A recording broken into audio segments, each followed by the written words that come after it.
Good evening, everyone, and welcome to a really interesting edition of, I guess, if you want to call it, Expose the Fake Coin Roll Guy. This is going to be an interesting little couple of videos. I'm going to make one tonight, and I'm actually extremely tired here tonight. I'm going to try and make sure that this stays focused as best I can here. And I'm going to try as hard as I can to see if I can, let me see if I can bring this in a little bit. There we go. This roll is a roll that was sent to me by someone I know. His name is Rick. And he sent me this roll for a couple of reasons. One, he was extremely excited when he purchased it on eBay, and I understand the excitement behind it. However, he bought it from a seller that is, in my estimation, a pretty shady seller and has a tendency to do an immense amount of rewrapped rolls. So he bought it. He paid an ungodly amount of money for it. And if it were an original roll, then it probably would be very worth it for what he paid. I believe, if I'm not mistaken, he paid $335 for this roll. The interesting part about this seller is if you get a chance, when you do go to eBay, to take a look at a seller's bidding history. In other words, a roll that you're looking at buying or something like that. If you go to the bidding history of that roll as it is being bid, some of the shadiest sellers are the ones that do what are called private bidding, meaning you can't see who it is that you're actually bidding against. And the reason why I bring this up is because essentially this was pointed out to me actually by somebody else, and I've known about the practice for a while, but I guess I hadn't seen somebody do it to this extent. This guy does it on almost every roll that he has. So a seller will have a roll like this listed on eBay, and he will start the bidding off on it at 99 cents or whatever the case might be, and he will actually have phantom bidders. In other words, he will have people that he has that have accounts that will actually bid the roll up. And no one likes to be beaten on a roll, obviously, and the problem is that he knows this. And so what essentially will happen is his phantom bidders, or his guys that he has that do the bidding, will bid it up and bid it up and bid it up, and the other guys that are not phantom bidders will go, wow, this roll must be special because, well, everybody's bidding high numbers on it, so I really want this roll. And they'll bid it up and bid it up and bid it up, and when it finally gets to a number that they want to be okay with, what they'll do is they'll just let a normal person who's bidding on it win it. Well, the other interesting part is, the flip side that you don't see there is, let's say one of his guys actually wins the roll because everybody else drops out. Well, it's no loss to them, because essentially what they'll do is they'll cancel the order for the guy that won it, that is their guy, and they have the roll to sell all over again another time. Problem with that is, you're going to have to take the coins out of the tube or out of the wrapper that they're in, and you're going to have to put them in a different wrapper so that it looks like a completely different roll. Well, this guy, and I kind of shudder because I don't like to slander anybody. That's just not the way I do it. But the guy that does this is well known for listing an incredible amount of rolls on eBay at all at the same time, that go up in years, and he'll list the Philadelphia mints up, and he'll list the Denver mints up, and he'll list the San Francisco mints up. And he does it basically on 9-day turnarounds for things. So, or 10 days, whatever you want to call it, so that he can get the most amount of bids possible on this stuff. But next time you're on eBay, get a chance to take a look at what I'm talking about. Go to their bidding history and see if they're private bidding.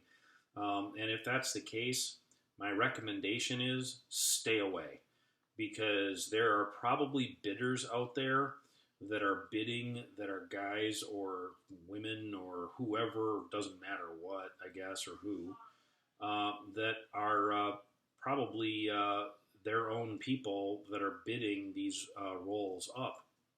So we're going to go ahead and open this roll, but before we get to that, here's what I want to tell you I think I'm going to find in this roll. While the coins inside this roll may be bright, they may be clean, they may have a few spots on them here and there, they will not be nice coins from the standpoint of 66s, 67s, 68s, anything like that. You're going to find average 64s, 65s, with a few possible 66s. So, interestingly enough, this is a 1939 P roll, as you can see on the tag there. And if you take a really close look at this roll of coins, the end coins on this roll are absolutely pristine perfect. Both ends. Well, here's my problem with that. In 1939, for example, number one, I can pretty much guarantee you that 1939 rolls of coins will not look pristine. For example, here sits a roll of 1945D. This is a Batdorf wrapped roll, so this is actually a really nice roll. Most of you guys know what a Batdorf wrapped roll is. But take a look at what the coins look like on a 1945D roll here. You can tell just from the glare of this coin that this coin is toned, it's darker, it doesn't have nearly the same amount of shine to it as this 39 does, and it's that way on both ends. That's what I mean by when I'm talking about the fact that these rolls are fake. These are plant coins on the end of this roll. So when I take this 39P roll out of its wrapper, I will guarantee you with 100% certainty that the two nicest coins probably in this entire roll are on the ends of this coin. They were planted there from a really nice roll of coins so that someone would look at them and go, wow, hopefully those are going to be really great coins all the way through the roll. I guarantee you these are not nice coins all the way through this roll. I know for a fact that the coins inside this roll, well, I don't know for a fact, so we're going to find out, but all of my experience tells me that the coins that are in this roll are going to be average at best. They will likely be off color from one coin to the next. They will not be consistent in color. And one of the biggest things that I always try and drive through people's heads here, more than anything else, is the fact that if you're buying a really true original roll of coins, all of the coins end to end in this roll should have almost the same toning to them. You might find a few at the ends where the air has gotten to them and they've oxidized a little bit. They may be a little lighter pink in color, whatever the case might be. But for the most part, almost every single roll of coins that I have ever opened that has been a true, original, bank-wrapped roll has had the coins all look the same. They've all looked close in color and toning and patina to them. These coins, not so much. So the other thing to notice is there's always two rolls or two ends to most rolls of coins. Now, a Batdorf wrapped roll is slightly different. Batdorf wrapped rolls are always going to be rolled much tighter than non-Batdorf wrapped rolls. And if you want to know what I'm talking about, simply try and squeeze a Batdorf wrapped roll and you'll notice that I can't get any of that paper to move. Squeeze one of these rolls and I can elongate it, make it look all round and oval so that I can see the edges of the coins and stuff like that. That is a sure sign right there that this is wrapped. Interestingly enough, most other bank wrapped rolls, other than Batdorf, are tight end crimped on one end and somewhat loosely crimped on the other. And that's because of the type of the wrapping machine. It doesn't necessarily mean that they have been messed with in any way, shape, or form. It just necessarily means that this end of the wrapper, like this one, happened to be in this tube way down at the bottom and pushed down in, so it's squished on the bottom of the tube from that standpoint. Well, the other interesting thing to note about these type of wrappers is, this one's the biggest giveaway for me. So in 1939, I will guarantee you, while this bank was in existence, doing your checking the way you're supposed to, this bank was in existence. I agree with that. However, in 1939, the biggest thing I can tell you is banks made their rolls look pretty. They wanted to make sure that people noticed what their bank name looked like. They had fancy script on them. They had nice looking lettering on them. They had more than just their name on this. They had their location on it, so on and so forth. They had their street address on it. I mean, banks really wanted to get your business. So they made their rolls look really nice. This is not a nice looking roll.